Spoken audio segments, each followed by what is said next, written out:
I really can't thank everyone for being here more than enough. You guys are really the pivotal factors of what's changing the central, not just Sand State, right? Central Valley in itself, building these communities, building the ones that aren't there, right? We have to start something. It's kind of our catchphrase. We're just continuing to grow, and I work at Digital Nest. Another good catchphrase we use is trust the process. So with this, today has been full of great events. I can't wait to wrap it up with another great one full of amazing leaders throughout the valley, amazing stories, and amazing personalities just to share and stuff. So really this evening has really been a thanks to all of you for investing into Sand State students. We really appreciate everything you do.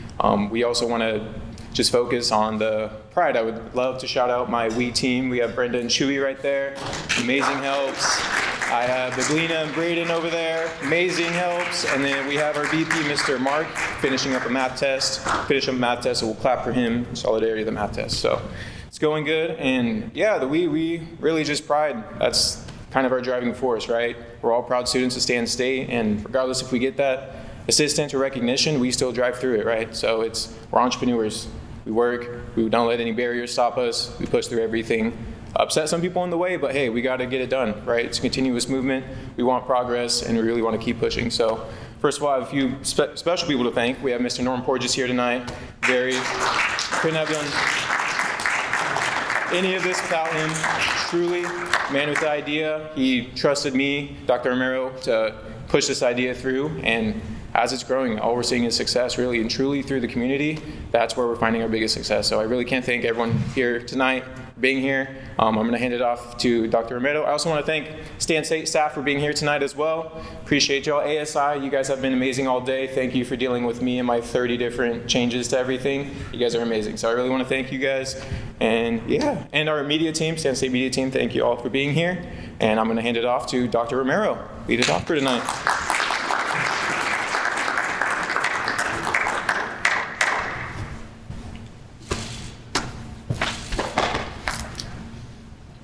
Ladies and gentlemen, good evening. I welcome you on a night of celebration once again. First of all, for Ethan Baudet, President of the E&I Group, the legacy of everything that Norm Porges and his entrepreneurial progenitors created is alive and well. And people like Ethan Baudet, in Pablina Malcaport, in Braden Hoover, in Serge Von Dillon, in Maxwell, in Jesus, and in Brent Olivares, and in everything else that you've seen this day in our celebration of entrepreneurship. Tonight, I will bore you for just a moment. My name is Dr. Pablo Paredes Romero, and I am fascinated with entrepreneurship. I'll take you on a really brief journey. My career is divided in half between larger organizations and smaller. And it was the smaller ones that gave me the shot that I now thank to the world. And partially because I came from large organizations as an HR assistant. That's how I started. Until one day, Mike Johnson and Ernie McDonald at Southwest Freight in Houston, Texas, were looking for an HR director. And I applied for the job. Back in the day, it was Monster. It was monster.com. And I sent my resume in, padded as it was. Must have been 23. And I was lucky enough to be selected.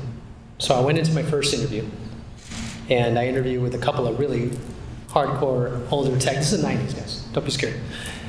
Texans who were asking me, "Do you speak Spanish?" I said, "I do. It's my first language. Mi primer idioma, por supuesto." But not Texican. My thought goes, wait a minute. What's Texican? Doesn't exist. They wanted to know that I spoke fluent Spanish. Y el español es mi primer idioma. It's my first language. I had to learn English to get to school, right? My parents are immigrants from Ecuador. I grew up in Puerto Rico, and I was lucky enough to be in this country to live the American dream. Norm Porges and his family cheer on and create iterations at this school. So when I was lucky enough to become the faculty fellow for the entrepreneurship program here, I thought, let's just reset the deck a little bit. Let's start with new things. How do you start it? Well, for one, student serving and student centered should be everything. Without them, we have no legacy. Now, it's great that we have very successful middle-aged people who love to pat themselves on the back of how great we are. But unless we have a torch to pass, the Johnny Garcias of the world can't have future Johnny Garcias. The Norm Porgeses of the world can't have Norm Porgeses. The Monica Escamillas can't have Monica Escamillas. The Germán Zabalzas, people that you will meet tonight, the Vanessa Robledos, will not have a torch to pass an open hand to. And that is why I accepted the position of faculty fellow. So, let's shake it up, I thought. Let's start with something, we'll get the communications out. The message and the thought that entrepreneurship isn't necessarily a third rail, but it can be a viable career choice. Now, everything we know about academia, it's very structure and stricture oriented, and I respect that. I mean, I'm a part of it. I'm lucky to be a part of it. As a Latino, I'm very proud of the fact that I am 0.11% of the American population that holds mucha honra, a PhD. And I thank my parents who were immigrants in this country to make sure that that happened. I thank the American dream for that. Let's shake it up and start with the stories, because the stories matter. If you look at folkloric culture, from the Germanic tribes to the Aztecs to the Incas to the Caribbean, it's always the stories that inspire us most, that allow us to put ourselves in the positions of the people that came before us, to someday be in their shoes, to step in their footsteps, to aspire to do the things that they did. And because I was fortunate enough to have people trod the path that I now dare to tread, there are people that I look at, like Brady, like Ethan, like Jesus, like Brenda, like Maxwell, who will take this in directions that I could never dream of even dreaming. But it starts with the stories. So I thought, originally, a podcast. Nobody's doing podcasts. Let's do a podcast. As it turns out, the whole world is a podcast. Everyone's got a podcast. How would yours be different? And I thought, perhaps a podcast based in the Central California, I'm a Jersey one, raised in the Caribbean. I came to the Central Valley, I was very lucky because my beautiful wife Nancy was originally from the West. And I thank her for bringing me here. Because not her, I would not have met the amazing people that I'm starting to say, nor be in the privileged position that I have to help this program become something. It's an privilege for me. So we started a podcast. And then the guy, Frankie Zobar, was trying to avoid the camera this entire time. He was not waiting, man. Who was the producer of the show, and I asked him, what if we start a podcast? He's like, as Frankie does. And we combine two succinct elements. One of them, my first favorite show, my second favorite show. Let's do that. So he heard me out. He was patient with me. The first show was in the actor studio. For those of you who are 90s baby or 90s kids, 80s babies, remember what that was. James Lipton in the actor studio asking the actors of our time questions that went to craft, went to art. And entrepreneurship is an art. It is science. It is craft.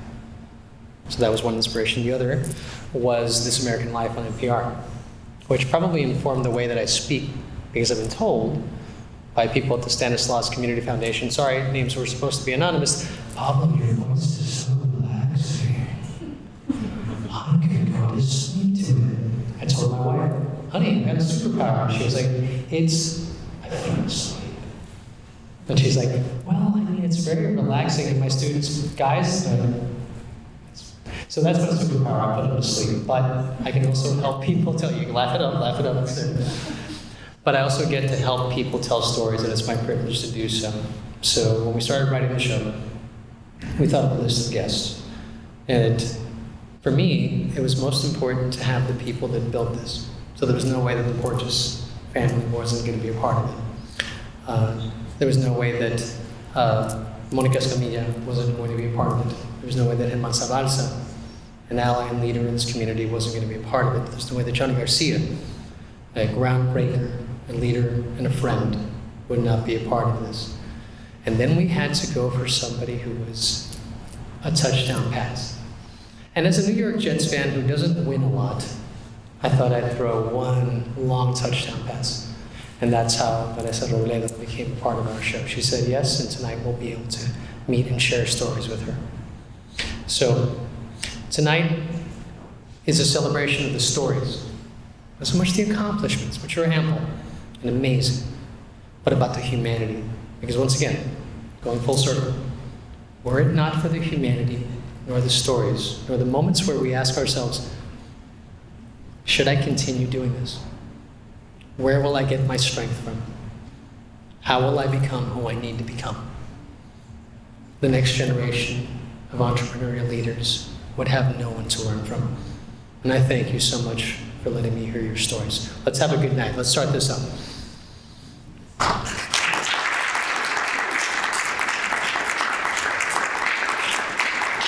Our first guest needs no introduction, but he gets one.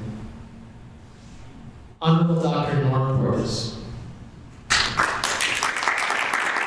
CEO, founder of Portis Promotions, former executive of the Portis Family Foundation, was kind enough to be our first guest on the Entrepreneurship and Innovation Studio podcast.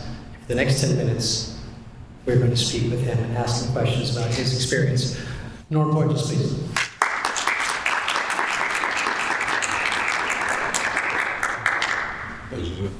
Yes. You all sit down now? That'd be fun.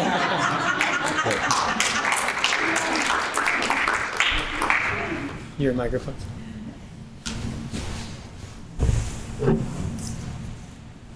So, as we were doing the prep work for your interview, your podcast, Evan told me that you played the tuba. Yes. My life changed when I played the tuba. Can you imagine if I took up trombone, my life probably would be totally different. But from tuba to washing cars, it was natural. Absolutely. And then when I reported back about your first recording, do you know what he said to me? No. That I've never heard him play a note of tuba in his life. And we're recording this, which is really good. That's true. That's probably true. So you hid this wonderful secret from him this entire time? Well, the tuba story was, I don't know, interesting. I wanted to play trombone. This is in high school. I'm a freshman in high school. I went to a concert, and they were playing La Bamba, maybe La Bamba, and it just blew me away, and was so excited that I wanted to play an instrument. So I go to the music teacher, and I said, I'd like to play an instrument. What would you like to do? I'd like to play a trombone. She says, I don't have any trombones. Well, I'd like to play a trumpet. We don't have any trumpets. How about a tuba? I got a tuba. All right. Long story short, I was fascinated by it. Self-taught, ended up in I was a soloist in our spring concert, if you can imagine, Asleep in the Deep with 3 variations, and played in the New York City all-city orchestra. So I was self-taught, proud. That was the end, almost the end of my tuba history. I mean, I played a little bit went to University of Denver, played in the marching band, and I never marched in my life. New York City doesn't have football teams, so never marched in my life. I couldn't march. I had to have music. I just couldn't memorize steps and whatever. So if you see this little short fat guy running around separate, that everyone's going this way and I'm going that way. You can literally, I have a picture of that was taken of the band, and you got a tuba line going like this, then there's a dip in the middle. That's me, right there, that little short fat guy. Anyway, that's my tuba story. And it's probably true, Evan probably never heard me play a note. Interesting. His assertion is, I've never heard a note of tuba in my home. What did he say? Exact words from his podcast. You can check the recording. I'll have to go back and listen to it. going back to wonderful experiences. You're originally from New York. I am originally from New York. When you started talking about car washes, the opportunities that you found in the market to start a car wash. On our podcast episode, you spoke about how the car wash experience was markedly different from what you were bringing to market. Can you tell us a little bit about that moment where you had to stick to your guns and say, you know what, we're going to do it this way? So, bottom line is, we ended up to be a marketing company. We just happened to be washing cars, but we were a marketing company. And I'll expand on that a little bit. We became a very employee-centric company. We marketed more to our employees than we did to our customers, with the philosophy that if you treat your employees right, they'll treat your customers right. And it ended up to be 100% true. So we're a marketing company, marketing to our own employees. The car wash business, I fell into it, and it's just by chance, right place, right time. I like to tell people I was fired 3 times successfully, and I was, literally. And we all suffer defeats and failure, and it's just a question of how you handle those failures. Greatness is really how you handle failures, getting up and doing your thing the next morning and doing it better and learning from your mistakes. And so the car wash business, I really just fell into it, but I loved it. It was, from a business point of view, it's a great business. From a marketing point of view, it's a great business. From a people point of view, it's a great business. Somehow car washers become talents in their community. They're stars all of a sudden because everyone sees them once a week or whatever. So it was fun. I had a great time. We had a 30-year run at it. Started from ground zero, 30 years. Sold the business very successfully. Had 20 sites, 250 employees, and worked with my son, which very few of us can say we did that and did it successfully. We happen to have a very successful formula, and Evan and I work together very well. And we, by any measure, has been a success personally and business-wise. Did I answer that question? What was the question? Beautifully. As always, it's about the stories. When the first idea for what would eventually become the Warrior Entrepreneurship and Innovation Initiative, the Warrior Entrepreneurship Initiative first came to your mind, how did you envision it? Well, you got to go back and start in the beginning when I was going to the University of Denver. I remember about once a month we'd have a guest come in. It was in the student union. We're having lunch. But we had the opportunity for a local businessman in Denver, usually a graduate, a DU graduate, would come up and just talk. This is what I do, and this is from when I left school, this is what I did and whatever. And I was really fascinated by that and felt that I would like very much to bring that. It happened to be the university here. I think I first got involved in on the business school advisory board, and then eventually on the board of not trustees, they're called trustees, here at the university. And I said, let's try it here. Let's bring an individual, happened to be once a year. And the first time we brought an individual to campus was Bob Piccinini. Where's Mr. Piccinini? He's gone. Huh? Professor Piccinini left. So Alan Piccinini, who was here earlier, his uncle, Bob Piccinini, saved Mart. He's the fella that, not started, his father did, but expanded Save Mart. And he was our first champion of the American dream. So Champions of the American, how many have heard Champions of the American Dream? Wow. Good for you. How many have attended? Wow. Good for you. They're fabulous and they're fascinating, what you can learn stories about successful people. So Bob was the first one, and I remember I had to go to Danny Costa, which is his good friend, who was the second champion the following year, and ask him, because I didn't know Bob, would you ask Bob if he would do this for us? The first thing it says, are you looking to raise money? No, this is Porges Family Foundation is paying for everything. All I want is for you to impart your wisdom onto the students. It's about the students. It's not about anything else.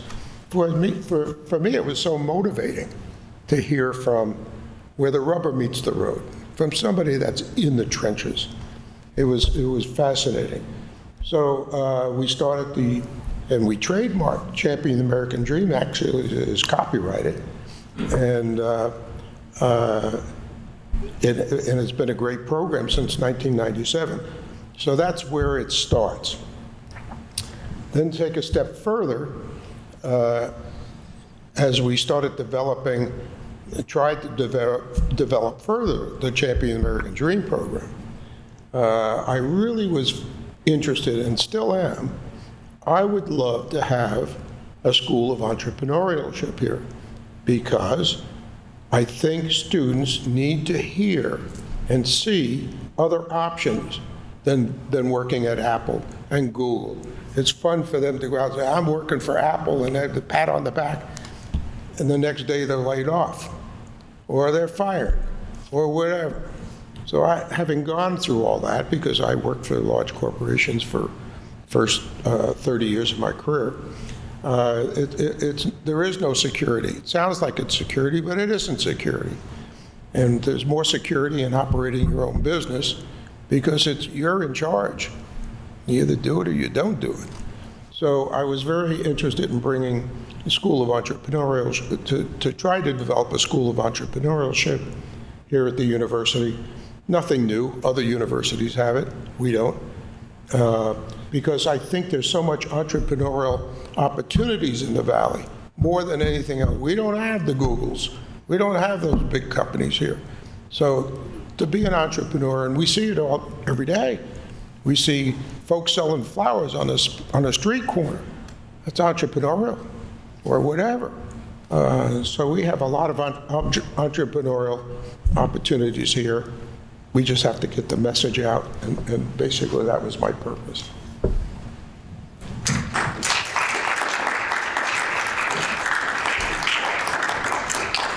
One last question before we invite your colleagues up on stage to participate. When you heard there was a podcast, did you honestly want to be on it? I didn't know what a podcast was. They're going to take pictures? Don't take pictures. It's a radio, okay. Don't we all love hearing about what we do? And so to me, it was exciting to be on a podcast and telling the story. I think the story is fascinating.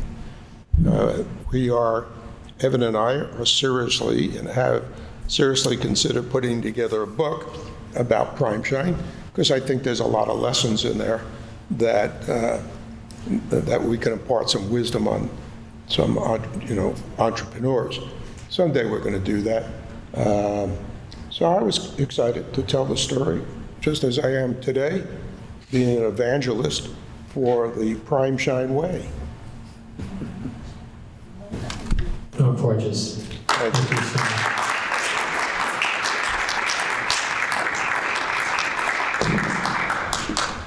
Episode 2 could not be with us tonight, so we will jump immediately to episode 3.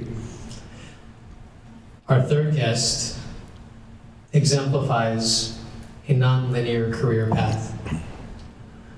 Through her advancement through education, through her advancement through the public sector, dipping into the private sector and coming back home, our next guest inspires more than she believes she does. And that is the charm and the story and the magic behind the human being. Ladies and gentlemen, Monica Escamilla.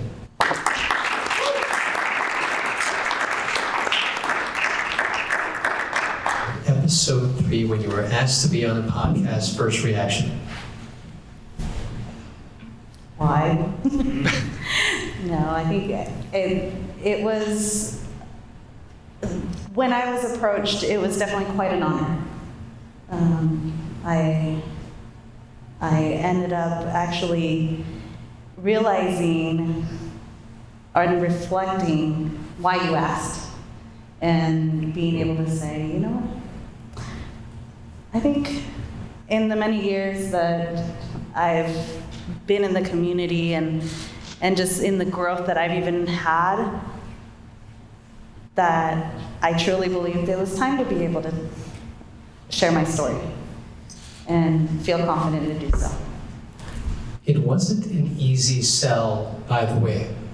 It actually took time. Monica and I have known each other for going on 10 years now, I believe. Yeah, 10. And partnered in different organizations. But when I found myself asking her to be a part of this, at first it was just like she said, but for what? And I thought to myself, have you ever been in a situation where you ask somebody to do something that they're amazing at, and then they ask you why, and then you find yourself going, because you're Michael Jordan, because you're Pelé, because your story is so compelling. That was the motivation for us. Thank you so much. It would be a disservice to be able to share my story without sharing a part of my father's story as an entrepreneur. So I also thought that was an opportunity, because the work that I do is on the shoulders of the work that he did and contributed to the community. So I also saw that as an opportunity.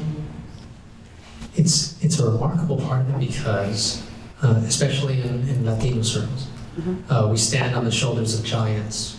Those who came before us, those who, through coming to this country, looking for an opportunity. It makes the work so significant. So when you shared that with me, that was one where I had to pause and go, okay, just give me a second. But it was just remarkable. So when you first became aware that what you were doing was an extension of a legacy of your father, what was that like? What was that moment like? Well, it was a moment that, one, it reminded me that the legacy didn't look like how he pictured it, which was to take over the family business. But one of the things and the conversations that I did have with my dad in terms of his legacy is how he gave back in his own way, and helped support families in farm worker communities. And so a little bit background of my father. He became a bookkeeper, tax preparer, and really was intentional in supporting families and that were part of farm worker communities, and being able to get them to have, help them through the process for citizenship and everything, and really help them live their American dream. So that was part of my dad's process of living the American dream. And so when I talked to my dad, and I remember having the conversation, he's all, but you were supposed to take over the family business. I said, I know that's what you wanted, but part of your American dream is also for me to have the freedom to be able to choose based on my purpose and my passion. And along the journey, which I know that's what you call the podcast, that was part of my journey. It wasn't, there were a lot of curveballs, a lot of areas of discovering myself, and when I did discover myself and a lot of the self-awareness as I was reflecting, every role, every opportunity that I took, or every door that was open for me, I always took initiative and ownership. And I was like, where does that come from? Well, it absolutely came from that entrepreneurial spirit that was planted in me through my father's legacy. For all the parents.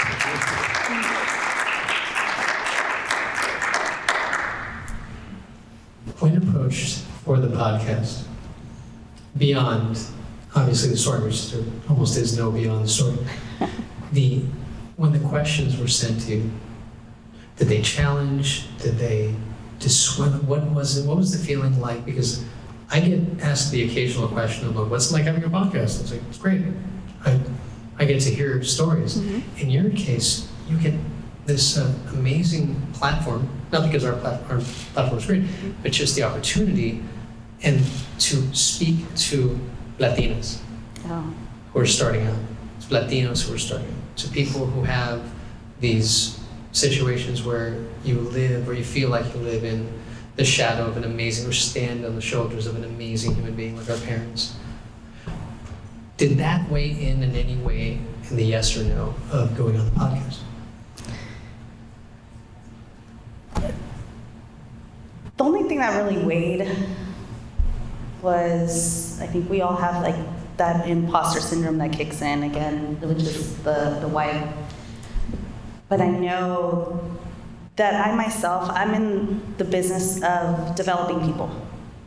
So because I'm in the business of developing people, I had to really put that aside, and it's really a disservice of the people. You know, the message is more powerful than my insecurities and everything else. So being a Latina, it was one of those where the example I had was my mother, who really almost wasn't able to form an identity because she worked under, with my father, and I actually truly believe she was the boss.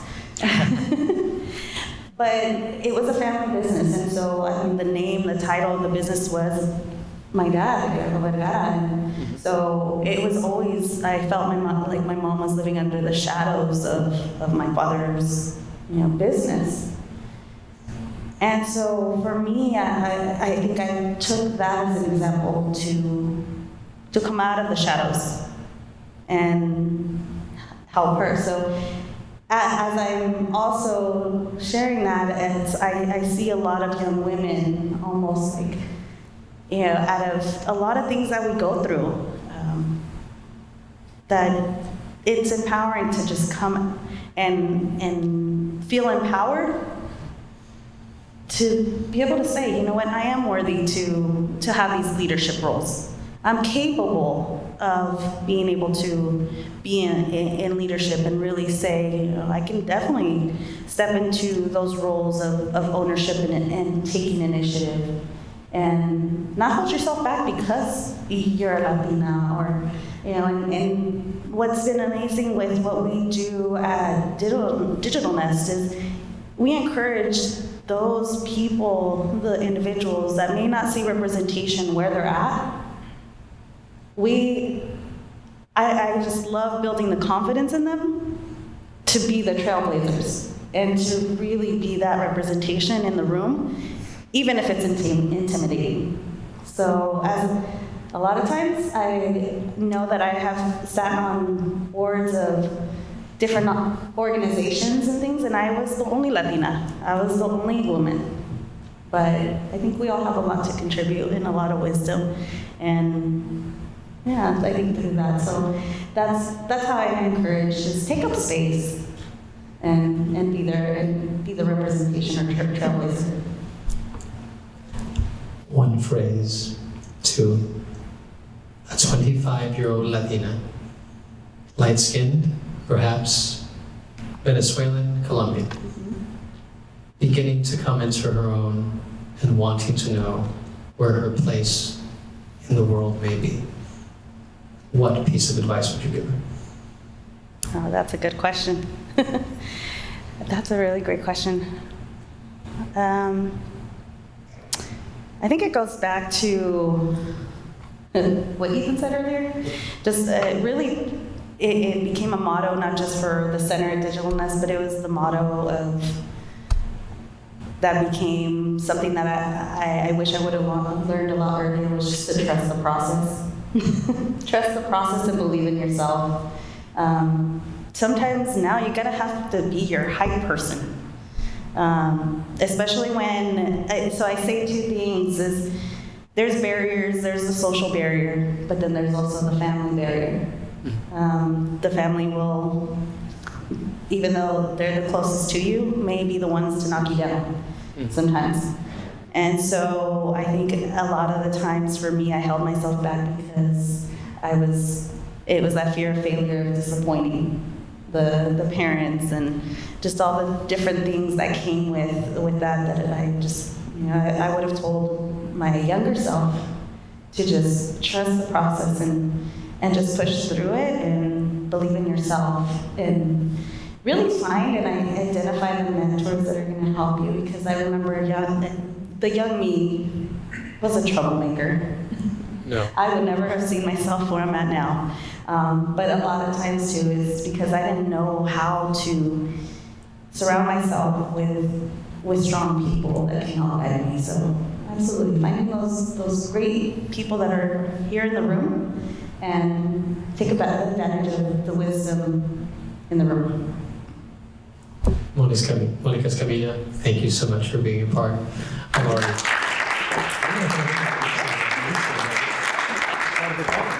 Got it. For our fourth episode, we had to find a business leader who represented and was emblematic of a cause. In its years as the Central Valley Hispanic Chamber of Commerce, the organization came to represent a collision of ideals. And only through enlightened leadership could it become something that it was. It began with Christine Schweininger, and from Christine Schweininger, it was handed to a mentee. And that mentee is our fourth guest. Ladies and gentlemen, please welcome Johnny Garcia. Your podcast was amazing for so many reasons. One of them was that you were so what you see is what you get. What you are when you see, when one meets you, is exactly what you conveyed in the podcast itself. Were there any moments of nervousness or? Well, I mean, always nervous. I'm a natural introvert, so I don't like talking in front of people. I don't like being on the microphone. I don't like speaking. But I do it because in order to be successful, you got to live outside your comfort zone. And I believe in what I'm doing, and I remember that I'm doing it for you and for everyone else. And so it allows me to be able to do that stuff that makes me feel very uncomfortable. Because I'm a natural introvert. I'd rather be at home right now instead of me out in the public and stuff. So yeah. We spent money on this event, and you're telling me this now? Like, we got wine. Sorry, the inside voice speaks to the outside voice. But you should have some tequila though. See, we didn't have That's to after. It's Yeah. adversity. So and one of the great things about having Johnny on was that I am naturally not as extroverted as I may seem. So when Johnny came into the studio, you saw him very, how's this going to be type thing. And I thought to myself, well, I don't know, how's this going to be? So we looked at each other and talked about the questions, and the most natural thing happened after that. The questions led to greater answers. And that's where we got to know you as a person and how you are the valley. And the valley isn't in you, but you are the valley. Does that strike you as maybe true or not? My humble self says no. I think like when you're talking about the questions, I'm all about not scripting and just kind of leading by my heart and my, and what I'm doing, and so it makes it a lot easier to be able to answer the questions, and I really believe in it's more genuine and more real than having questions ahead of time or scripted. And so as far as the valley part, no, I don't know about that part, but thank you though. Well, I'm an outsider, so when I first came around, my beautiful wife is from Modesto, and when I first got here, I was like, man, these are the nicest people I've ever been around. Like, people hold the door open for you and they say, how are you? My first response is, who wants to know? Why is this? What do you want? What do you want? And she's like, people are like that here, they're kind. I'm like, got it, hi, nice to meet you. But you are so emblematic of that, and your leadership shows through that way. Does servant leadership come naturally to you, or is it something that you feel you learned? Definitely both. So I believe that we all have something inside of us. It's just, again, if you got to go outside that comfort zone. And my biggest thing that has helped me is just my faith with God putting me out there, knowing that He's gonna take care of me, and I'm supposed to serve, and that's basically what I'm doing. You know, like that's how we lead our family, we lead our business, how we lead the chamber, how we're out in the community. It's just is leading and serving, and so it makes it a lot easier. Because the leadership role is, sometimes they say it's a lonely road. It's a thankless job sometimes. If you're doing it to get kudos or high fives or good jobs and all that stuff, then you're in the wrong line of work, because that's not what it's about. It's really about serving. I mean, there are leaders that do that, but they're not the genuine leaders, and those are not the leaders that you want to be following. So I really try to be, live that way to make it a lot easier with the leadership part. Every day, there's days I want to walk away. I'm like, oh, I don't want to do this. I want to go home. What the heck am I doing up here? How am I a CEO? How do we run our own business? I have no idea. Because growing up, not even close to this, so. Hero, super or otherwise, that you saw as a child that said, I could never be that, but you ended up being? One more time. Hero, super or otherwise, that you saw and said, I want to be that, and then you ended up being? So you're asking me if I saw somebody or if I saw myself being in that position? Either or. I don't think I've ever really had like somebody or a superhero that I like wanted to be like. I think that, obviously my mom was one that I really looked up to, because growing up, we grew up poor, not having much stuff at all. My real father wasn't around. And so in the beginning, it was just me and my mom only. And so I really did look up to her, because she took us away from a household of alcoholism, drugs. My family was all, in and out of prison, jail, stuff like that. And so she decided as the youngest one to step away from that and pull myself and then eventually my sister away from that. So I kind of, saw her, and she was, at that time, she was, driving an hour away to go to MJC, just to get some extra classes. We were on welfare and all that. So I did look at that, and I think I learned a lot of my hard work from her, and seeing that, in order to make a difference, you gotta work hard. So is a hero like me? No, not at all. No, I don't see that at all. So She sounds like a superhero to me, and I hope to us as well. Johnny Garcia, superhero.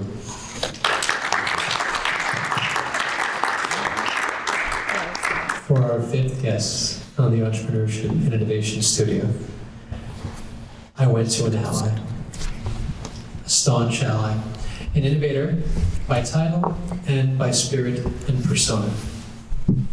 Herman Sabaza, who leads Media Boston Circle, Chief Innovation Officer for the Valley Sierra SBDC. Your opportunity Stanislaus joins us now as our fifth guest. Welcome, sir. Thank you. I can't say I'm not nervous, Pablo. How can I put you at ease? Showing you with my calming voice. The voice, yes. Marion Cannon, not Monica, but Marion Cannon said, my office loves your voice, Pablo. I'm like, that's great, thank you. Why? I suppose because they all feel like they can just relax and go to sleep. And I thought, well, there's my superpower once again. I put another office of people to sleep. I'm not going to put you to sleep. Sorry. You got it. Okay. So when we first met, going back to it, it was a talk that another individual was supposed to give at the SBDC, reached out to me and said, can you do this? And I went, and I remember going. And I spoke out my former career, which was human resources. And it was great. It was a good time. And then I noticed this individual walking down the stairs, sergeant command, blue jacket, not this color blue jacket, but a blue jacket. And speaking to Katie Winders was the person. And I asked, can I have an application to be a consultant here? And she said, well, yes, absolutely. Let me introduce you to our center director. And I turned around and there you were. And in the time that I've been here in the Central Valley, I found very few individuals who have the strategic mind that balances empathy for the community the way that you do. And I thank you for that.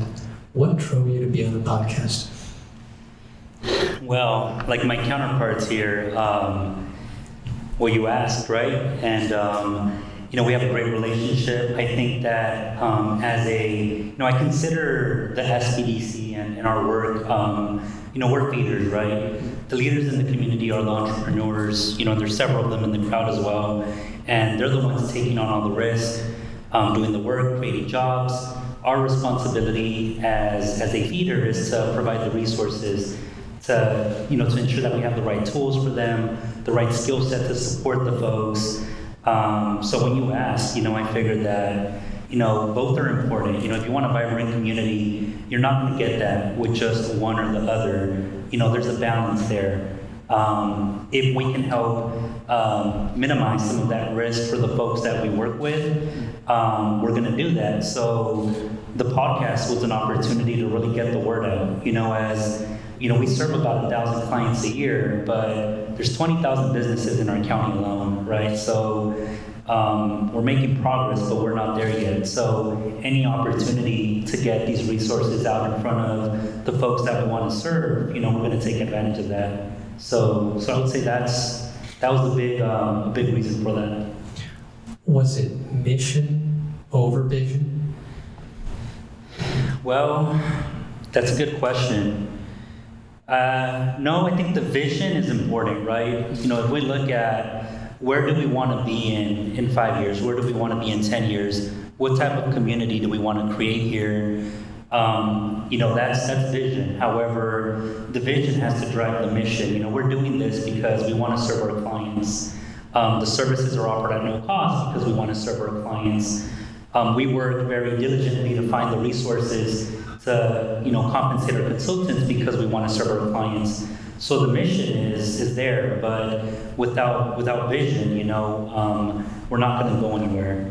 And I think we're at a time we're at a stage as a community where we need to have vision. We need to do things differently. We need to push that barrier a little bit further each and every day, so that we can inspire innovation and encourage our folks to take that risk to do different things in our community.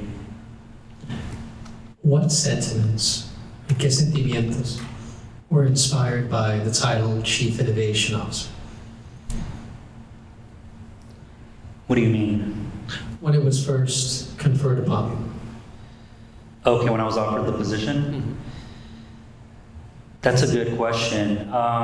Responsibility, I think that's there. A little bit of, like my counterparts, we do the work because we care about our community, right? I'm raising a 5-year-old girl here. My wife teaches here. We have a vested interest in this community. I'm not someone who just came in and is leaving after, for the next position. I really want us to succeed as a community here. So, a sense of responsibility, when I knew that the position was available, and of course it is a big responsibility, as the Economic Development Corporation, we're leading economic development, we're attracting businesses with good paying jobs. There's a lot of strategic planning that is happening there. So under the innovation division, our responsibility as a division is to encourage innovation, to bring the resources to the clients so that they can do the work, so responsibility was definitely there. That sense of mission and vision, was it something that came as part and parcel of your upbringing as a member of this community, or did it suddenly become very apparent when you took on the role? No, it's always been there. Just backtracking, when I was a student here, I was a Stan State graduate. There was always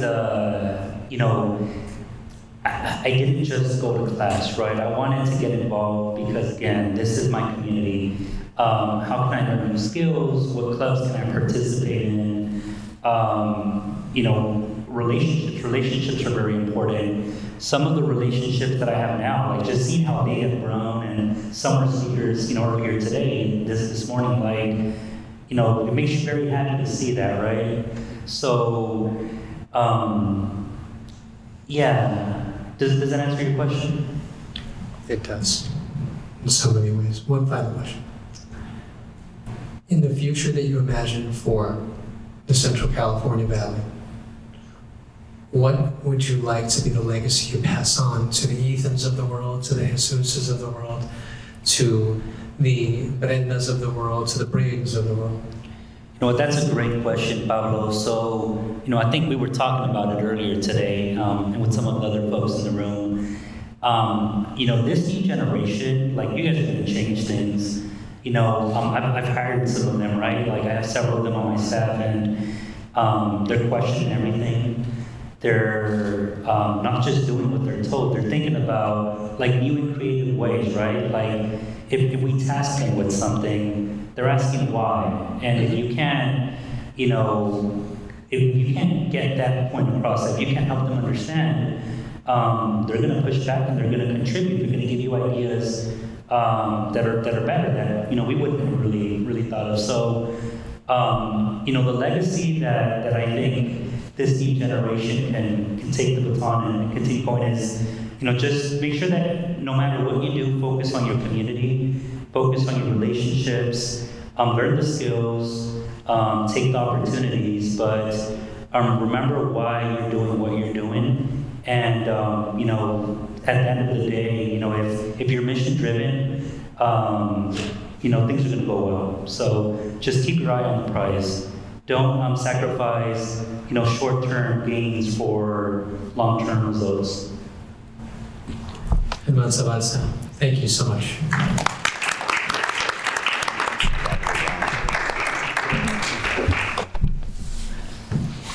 For our sixth guest, we went swinging for a home run, and boy did we get it.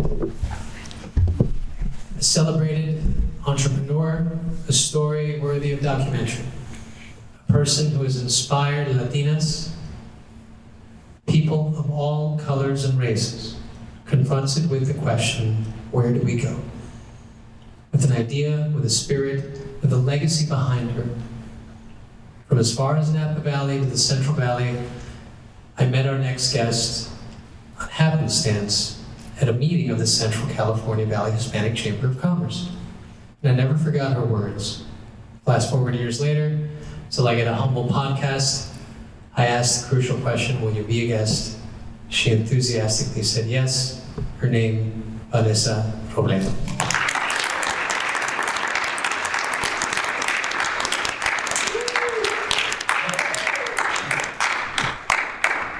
How was the drive?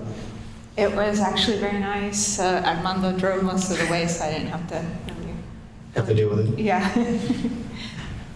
When you were confronted with the decision to be an entrepreneur or continue a legacy, was it an either-or decision for you, or were there shades of gray in between?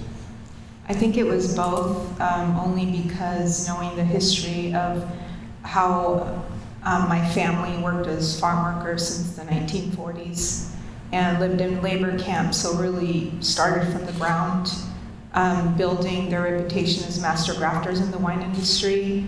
And taking that on, I think, as a little girl was important for me because I wanted to do good for my family.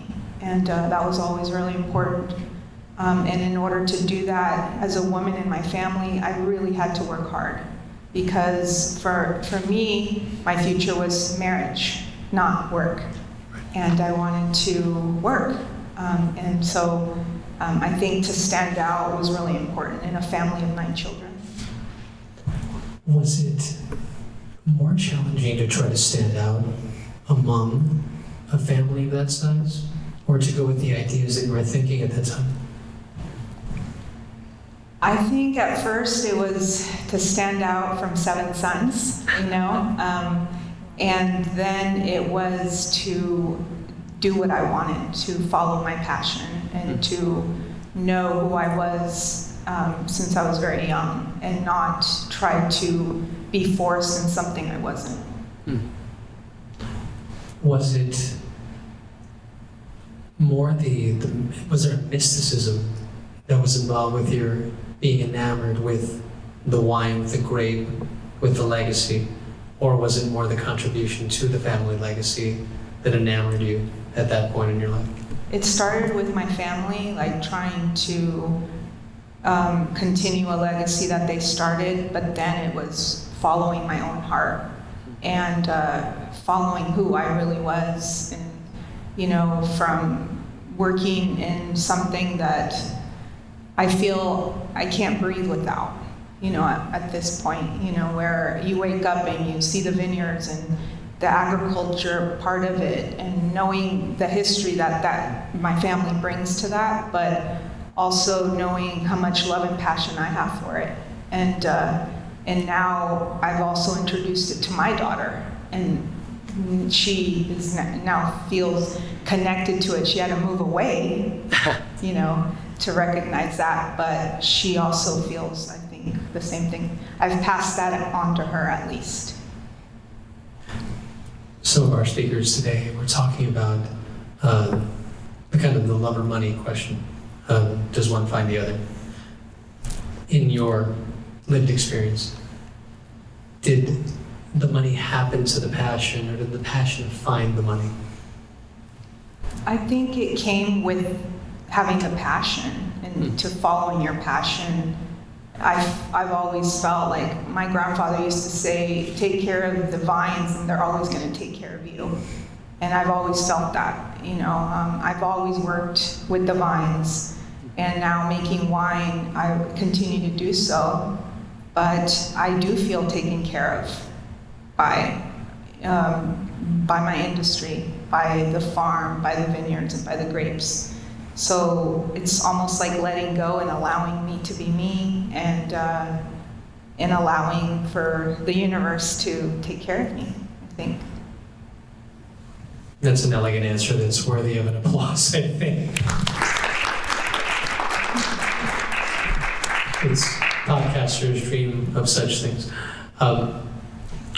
When I first met you, impressed by your words, and on the podcast it became an entirely different exercise. And one of the things that stood out to me, one of the reasons I'm fortunate to get to do what I do, is that you created this blend in your lived experience between what you do and who you are. I asked the question, does the artist become the art at some point? Mm-hmm. Does that still hold true? I think so. I think being able to do something that is natural for you and you flow with it, whether it's art or a craft, I think, you become it. What part of you is most identified by the vine? By the wine? By the vine or the wine? Oh. We can do both questions. I feel the connection with earth and the land, I think, is what I am able to find myself connecting more to. I'll ask you a similar question. For the Latinas in this country who have a choice between following established legacy and norms and not, or taking those legacy and norms and pivoting to create something new, what would you say to them?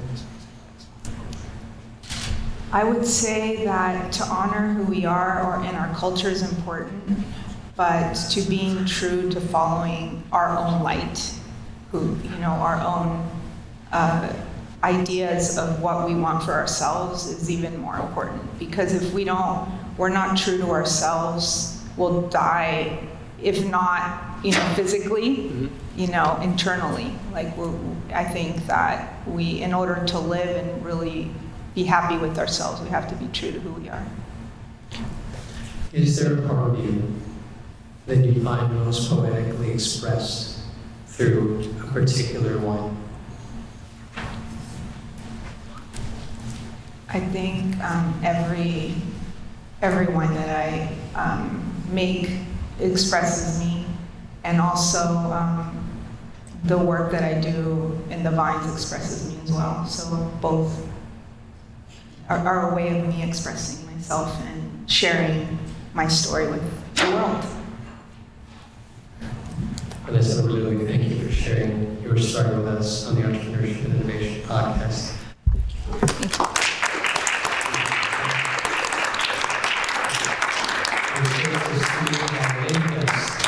Final guest, a gentleman who, when Frankie and I talked about the editing process, came to the conclusion that this individual pretty much did the show for us. There was not a lot for us to do other than to sit and listen and be marveled by the stories. He is, by trade, a carpenter, much in the tradition of his beloved Lord and Savior, who, through the trials and tribulations of his life, decided one day to serve in the manner that was most emblematic of his Lord, to serve in the public sphere. Ladies and gentlemen, Jeremiah Holmes.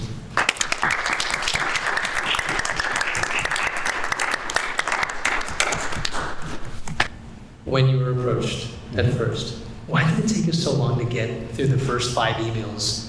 Was it 5 emails? It was probably more than that, I'm being nice. Okay. Maybe it was 5 different emails, It was and I different. finally got the right email. Exactly. But your question is, what took so long? Or, I look at it like this. Everyone has a story, and everyone wants to hear a story. So why not share yours? It was wonderful when you finally agreed and we got to sit down. And when we did, I remember telling Frankie, this is going to be great because I've heard the gentleman speak. And all it takes is asking a couple of questions. So I'll start with this one. Okay? When you walked into the room with us, your first feeling when we touched upon the questions that were surrounding the beginnings of your story. Well, we touched on a lot of different topics, but I'll start back again with everyone wants to hear a story because a story is what makes people feel as though they can relate or not relate or take something from that story. And I related to just a few minutes ago when Johnny Garcia said that he was, the introvert and he didn't really like to speak, he didn't really like to talk, but that's when you do it from your heart and just not something you just do because you are wanting to do that.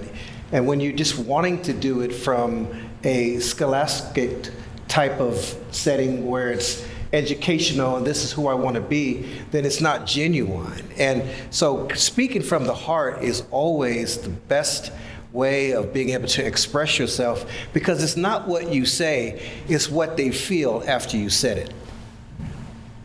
He's going to keep doing this all right. He has these moments, these cool moments that defy preparation. I remember asking him a couple of questions. One of them was about the metaphor of carpentry and why you identified with Jesus Christ as much as you did. As a carpenter himself and as a cabinet maker yourself. Well, I'm fortunate that God gave me this talent to draw. I can do acrylic, oil, carvings, but I chose to work with wood because I knew that would be the easiest way or the more lucrative way of taking care of my family versus doing an art piece and hoping somebody would buy it.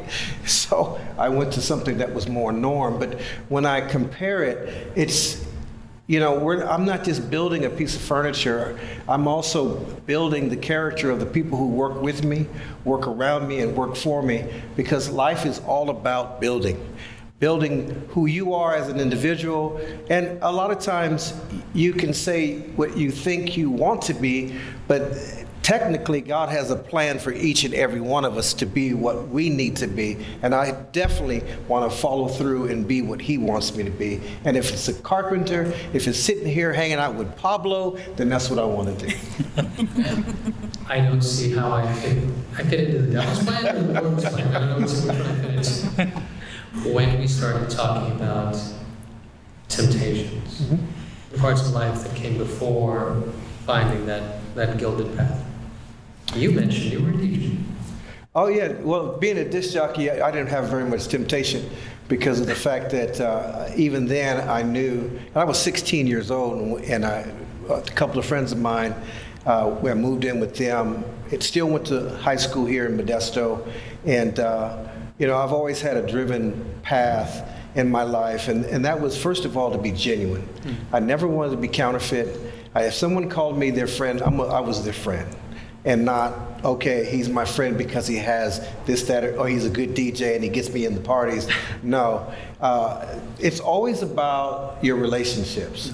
And so you said temptations. The only temptations a person really has, it's not so much a sin of this, that, or the other. It's knowing what to do and then doing it not. That's where sin is. That's good.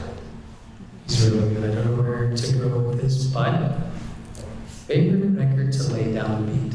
Say that again? His favorite record to lay down the beat. Well, everybody knows that one. To the hip, to hop, You don't stop rocking to the, Sugar Hill Gang. Sugar Hill Gang gets its props. What you hear is not a test. I'm just rapping to the beat. No. Somebody let's go. When we started talking about the directions that we take in second careers, because you are men of faith, which is a career as a minister. Yes. Entrepreneur, Yes. which is pretty much a lifetime Yes. from the first chance you were given, and where you took it to public servant. Without going in the direction of politics hither or young, how did the third calling evolve? The third calling being as far as involved with the community? Yes. Well, first of all, again, people, people want to be treated like people. They don't, individuals that I know that have all the money in the world, and there's individuals we know that don't have any money, but you still treat everybody the same. I mentioned this to someone not so long ago, and I think a lot of my wealthier friends feel comfortable is because I don't ever want anything from them other than respect that I can give them, so they can feel as though comfortable without feeling like you're always wanting something. And that's never going to be my case. And because God will provide for me, such as already has been said throughout this panel, He is my source, and He takes care of me. Just like Johnny said earlier, I was listening to all of you all, I want you to know. But that's what it's really all about, is knowing where your source is and then being genuine to everybody, no matter what ethnicity, what culture, where they come from. Everybody, all of us have the same thing that we strive for, and that is really tranquility, peace, friendship, camaraderie, all of that, and we can give that as long as we're sincere. But again, you have to be confident in yourself that you do not have to measure up to anybody, just be you. One word up, one word down. I'm going to hand the mic to each one of you.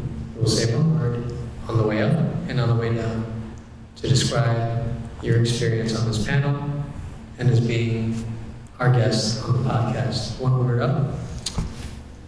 One word up is never give up. Humbled. There it is. Good one. Honored.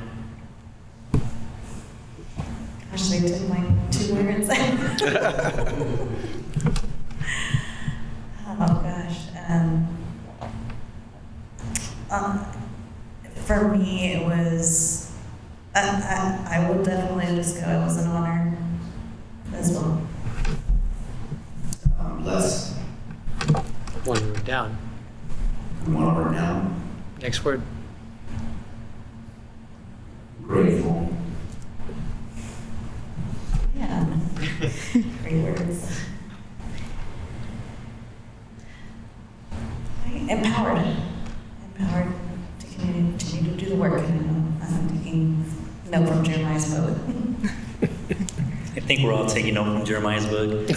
Curious, where do we go from here? Appreciation. Thankful. That's one word, Johnny. It's been my pleasure, my distinct honor to serve you as the faculty fellow for the Warrior Entrepreneurship and Innovation Program. It's been a great, great honor of my life. I thank you for the time you dedicated to listening to me, and the time I've served, and to our esteemed guests. One round of applause, please, for them.